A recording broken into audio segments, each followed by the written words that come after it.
Hey foodies, welcome to Tejesh kitchen. So ఈరోజు మనం easy breakfast recipe సేమియా ఎలా చేయాలో చూడబోతున్నాం. ఫస్ట్ ఒక ప్యాన్లో ఒక 4 స్పూన్స్ ఆయిల్ బాగా హీట్ చేసుకొని, ఒక స్పూన్ ఉద్దిపప్పు, ఆవాలు, ఒక 2 ఎండుమిరపకాయలు, ఒక 2 ఎర్రగడ్డలు బాగా స్లైస్ చేసి వేసుకోండి. ఆ తర్వాత ఒక 6-7 పచ్చిమిరపకాయలు నిలువుగా కోసి వేసి ఒక 4 మినిట్స్ మీడియం ఫ్లేమ్లో బాగా ఫ్రై చేయండి. ఇప్పుడు ఒక స్పూన్ రాళ్ళుప్పు, కొద్దిగా కరివేపాకు, ఒక చిటికెడు పసుపు వేసి మళ్ళీ ఒక 4 మినిట్స్ మీడియం ఫ్లేమ్లో బాగా ఫ్రై చేయండి.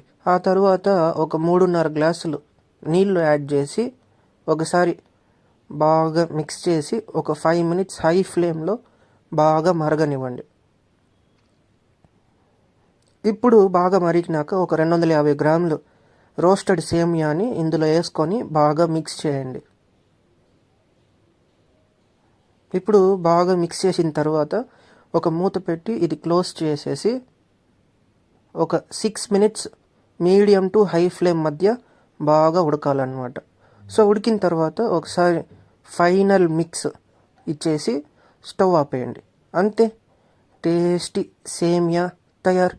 ఈ సేమియాకి మీరు చట్నీ, సాంబార్ ఇవంతా ఏం అవసరం లేదు. జస్ట్ ఒక 2 స్పూన్లు చక్కెర ఈ సేమియా పైన చల్లుకొని తింటేనే చాలు, టేస్ట్ అద్దిరిపోద్ది. ఎంజాయ్.